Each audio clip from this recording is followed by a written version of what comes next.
Here's a little bit of Pastor Jamal Bryant speaking at New Birth Missionary Baptist Church on yesterday. Then I'm going to talk to Nina Turner right after this. Play it.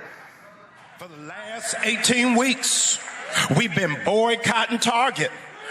And said there's no way in the world we going into Target where black people were spending $12 million a day. We said to Target, you got to do 4 things in order for us to walk into that store. Is that you got to invest $250 million in the black banks. Number 2, you got to honor what you said to George Floyd's family and invest $2 billion in the black business. Number 3, you got 27 of these stores on white campuses, but not one at a HBCU. You ought to partner with 6 HBCUs with their business programs so that young people will be able to scale their business and do a national franchise. We said to you that you got to reimagine what DEI is, and absolutely 16 weeks later, you didn't deliver to us. Even after we made your stock drop, even after the CEO salary was cut by 42%, even after you lost $12 billion in valuation, but you thought you was going to go around me and go to the National Baptist Convention and sell out for $300,000. Are you crazy to think that we going to sell out for chump change? You must not know who we are. Our Father is rich in houses and land.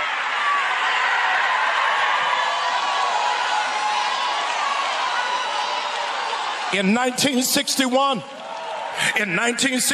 the National Baptist Convention was meeting, and they did not want to support a young preacher from Georgia named Martin Luther King. They said, you speaking too loud about civil rights. We don't want you to do all of that. Just preach and sit down. Don't march. Don't make a stand. Don't challenge the government. And as a consequence, Dr. Martin Luther King Jr. and Gardner Taylor walked out of that church and started the Progressive Baptist Convention, where we come in full circle. And I need you to know it wasn't just the National Baptist of America. It was also the National Baptist of USA. It was also the Missionary Baptist. It was also the Church of God in Christ. And the $300,000 was not per institution. They gave them Negroes $75,000 for them to just sit down and roll over. Not me, Jack. I called the president of the National Baptist Convention. I said, Rev, we can't go out like that. We are selling ourselves short. He said, Jamal, give me a couple of days. Let me get the board together. I said, bro, you can get your board together, but Sunday morning I'm going to the mic and I got to say something. And you got to give me something to work with.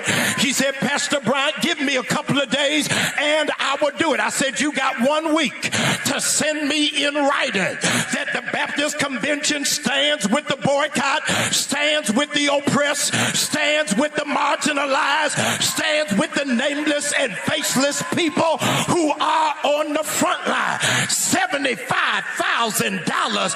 Baptist Convention, I'll write you a check. You can't sell yourself out for $75,000.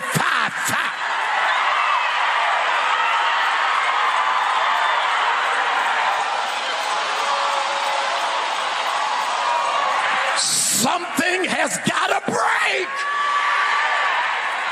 Over the last couple of weeks, Target been playing in my face.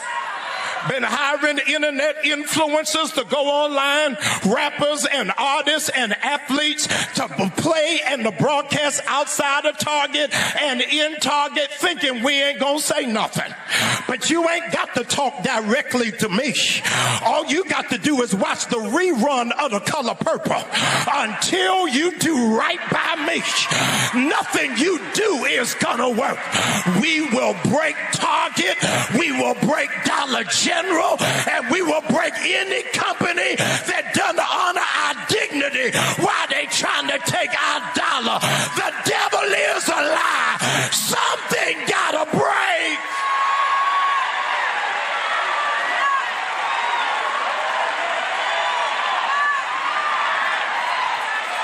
I do not have ire with the black church because I recognize the fingerprints of satanic principality. It is the intention of the enemy for us to fight each other. I am not declaring war on any of those Baptist conventions. I am declaring war of the spirit of division. Come on, y'all ain't saying nothing to me. White supremacy takes delight at us fighting one another. But if we learn how to stand together as one, we are a undefeatable force. The old Negro spiritual was walk together, children. Don't you get weary. Do you understand how powerful we would be if black people would just stick together and stop stabbing each other in the back and live with love of Jesus Christ? Folks, showing me right now, Nina Turner. She's the founder of We Are Somebody. You go to wearesomebody.org. They put this graphic here. I go to my iPad. I put them on blast Friday, those black denominations. After that press release, they put this on social media. They're handling Strike for All at the Target boycott continues. And I made this point. I'm going to make it again. I'm going to make it again. I need people to understand that Jamal Bryant is not the leader of the Target boycott. Nina Turner is not the leader of the Target boycott. Tamika Mallory is not the leader of the Target boycott. Nakima Levy Armstrong is not the leader of the boycott. These are all individuals who are part of the Target boycott. And that's important, Nina, because we understand how folk have to work together, because one group, one organization, one denomination can't do it. But and guess what? People do different things. And so Nakima and her group in Minneapolis are doing their thing. You, Tamika, and Jamal are doing y'all thing, and other folk are doing their thing. But what cannot happen is when you have these groups go meeting under the guise of they represent millions of black people negotiating on behalf of black people, and they ain't talked to black people. That's exactly right, Ro. I mean, just listening to your soliloquy, you laying it out between you and Pastor Bryant. I mean, I was just, hopefully your crew don't think I'm crazy, because I was amening and almost shouting. We got to tell the truth, and we have to expose this. Now, anybody can be redeemed.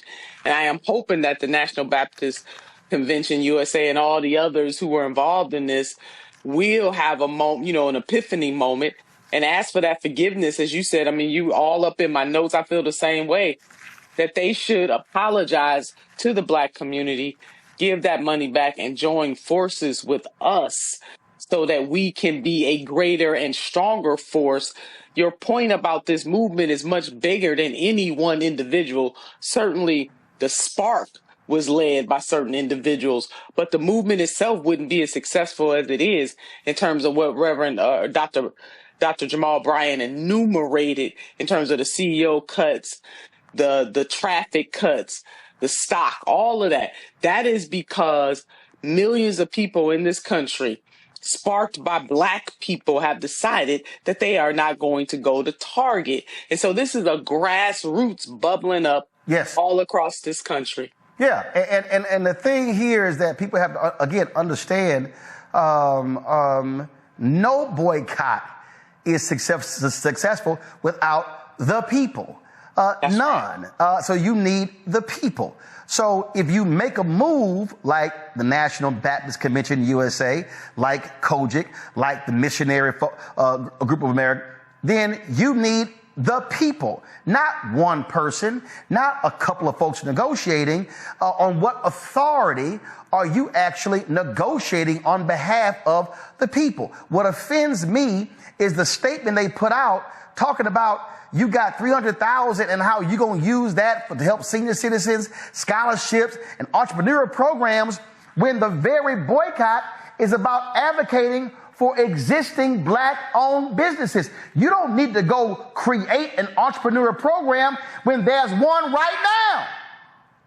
There are also a program that's going to run out of money. I mean, as you said, even before you divide it, that $300,000 was really comes up to really nothing. $100,000 a denomination. It's worse than Judas and the 30 pieces of silver. I mean, at least Judas even got a little more than what they've gotten. But even if we put that aside, $300,000 for the type of programs that you're naming is not enough. We're trying to build generational wealth here, not the penny here and a penny there. It really makes no sense whatsoever that they would do that. But Ro, you and Dr. Bryant, look, y'all done took it to the streets. It is my hope that this does not become a personality driven, that the people involved in this will understand that they made a mistake. Ask for forgiveness, let's get redemption, and let's come together and do something real for our people. From Dr. Boyd to Kimber, president of the National Baptist Convention. The National Baptist Convention USA highlights Target Corporation's partnership during National Convention in Montgomery, Alabama. I'm just going to read the press release to you guys. The National Baptist Convention USA is committed to ensuring that corporations that do business in our communities give back to and help rebuild and stabilize neighborhoods. The partnership with Target Corporation is based on our shared commitment to community empowerment through small businesses and entrepreneurship, development, investment in education and student support, and workforce and skill development unlocks growth across the communities. The NBC USA has been clear about our expectations that Target senior leadership have responded in a very positive way. We are working on a 3-year plan that will be very beneficial to the African American community. If I thought Target was not sincere in their commitment to the African American community, I would be the first one to pick at the picket lines. Our communications with Target has been at the highest level, and we are continuing that dialogue. With the federal government making deep cuts in education, healthcare, and other essential services, we know the Black church will be called upon to stand in the gap. Our outreach programs serving both our congregations and the broader community must be fully resourced and to respond to the needs. I am proud to say that we will answer the call. Target's generous donation will help us provide scholarships, support senior citizens, and invest in entrepreneurship programs to uplift our communities and the future. The church must be a beacon that meets the spiritual and physical needs of our membership. Through partnership and with corporations like Target, we are better positioned to fulfill that mission. The NBC USA remains steadfast in our commitment to holding corporations accountable to ensure African Americans receive equitable opportunities in contracting, employment, and other vital areas of investment. The National Baptist Convention USA was founded in 1886 and is the nation's oldest and largest African American religious convention with over 31,000 churches and 7.5 million members. All right, so we're going to go straight to the panel on this. So it sounds like Target is working with the National Baptist Convention to come to a resolution on this year-long boycott. As many people know, the Trump administration, when they came in, did this massive rollback of what they call DEI, but what is really civil rights. They turned the clock back on many of the gains we've made when it comes to civil rights, and many corporations we saw folded, Target being one of them, getting rid of many of their diversity programs. If you went into a Target this week, you'll notice the Juneteenth exhibit was a whole lot smaller than it was a year ago, cutting back on affinity groups, etc. But Target is one of the corporations that's really been affected by the boycott movement, and it appears they're making movement potentially in a direction of supporting the community. So I'm going to go to the panel. Michael, what's your take on this? Well, this is breaking news, and I'm trying to find an article on it, so not having been able to really read it. It sounds like there's going to be a rift between the National Baptist Convention and Pastor Jamal Bryant and his movement, because he said recently that they're going to keep the boycott of Target going. He said that he laid out 4 things on the agenda that he wanted Target to agree to. They agreed to the $2 billion in investment in Black-owned businesses, but the other 3 they didn't agree to. So for the National Baptist Convention, it sounds like now they struck a deal with Target to now somehow help Black-owned businesses. It sounds like this is going to come to a head, and this is going to cause a rift in the African-American community and cause confusion also.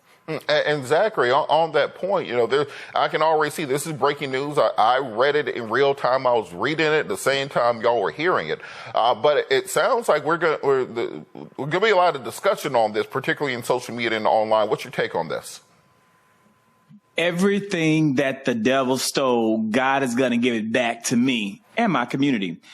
I don't care what Target is doing to try to fix and mend these bridges. It is going to, until they give us every single thing that they've taken away from all marginalized communities, there will be, I will never shop there again. It's not going to happen. And I will continue to boycott and continue to call for our brothers and sisters to do that boycott, because that boycott is working and it's sending a national message.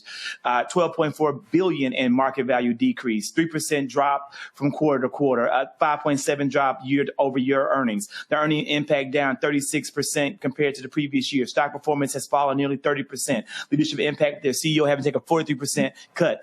This is the power of the black dollar at play. So they can go to any convention they want to go to. They can appeal in any way they want to appeal, get down on their knees and pray. Until they do right by me and mine, they will continue to fail. And Matt, you know, I think when people hear this, they're going to say, well, what are the details? What exactly is Target agreeing to do? They've got the National Baptist Convention on their side. Do you think we should give them at least an opportunity to hear them out? Or should we keep the boycott going regardless and expand it if nothing else? No, I think we should take the words of our boy Future, chase a check, because that's what they did. They chased the check. This is about a check, and this is about Target wanting to improve its image. I don't think we should hear them out, and I'm disappointed that the National Baptist Convention did this. I mean, I understand that everybody has its own self-interest, but one, to create the rift that I think Michael is talking about, when you have the momentum that Dr. Zach is talking about, at least at this juncture, to me seems to be unnecessary. It seems like they tried to sanitize it by saying, you know, look, we understand that this donation is going to be necessary with some of the rollback and some of that. Nah, forget that, because what happened is Target messed around and found out, and now they're trying to clean up their image, and they're writing a big check to the National Baptist Convention. And when you take that check, it affects your credibility. So no, I don't think we should give them a pass. Whether that should be an interminable boycott is a different conversation, but I'm not saying, oh, it's okay because you wrote a big check, because you shouldn't be having to write a big check if you had put your money where your mouth was on your, you know, commitment to DEI. Yeah, and we're going to talk about this with Congressman Jackson later, who's been working in Congress on dealing with some of these DEI issues. Hopefully you learned a lot. This is a post that I did a few years ago dealing with Juneteenth, because after the death, after George Floyd was murdered, May 25th, 2020, that next month, Juneteenth was celebrated, and a lot of people learned about Juneteenth. A lot of African Americans learned about it who really didn't know about it, especially up north, because we were dealing with COVID. A lot of people were home, and Juneteenth took on a new meaning. I did this post on Facebook. I said reparations, the George Floyd Justice and Policing Act, voting rights, etc., are all connected to Juneteenth and the history of what happened after the Civil War. Okay, America needs a massive history lesson. So happy Juneteenth, happy Texas Emancipation Day, Jubilee Day, Freedom Day, and the fight continues. Hopefully you learned a lot from this presentation. You can support the African History Network, $, the AHN show through Cash App. Visit my website, AfricanHistoryNetwork.com, AfricanHistoryNetwork.com, and just scroll down the page. We have information. We have my bundle pack of my lectures, 15 DVD bundle pack, and it's in digital download format. African History Awakens the African Mind for Mental Death. But also you can register for my online classes that I teach as well, Ancient Kemet, the Moors, and the Ma'afa, Understanding the Transatlantic Slave Trade, what they didn't teach you in school. You can download the lesson plan here. I do that on Saturdays, 4 p.m. Eastern Standard Time. But we also have my PayPal and Cash App information here. Okay.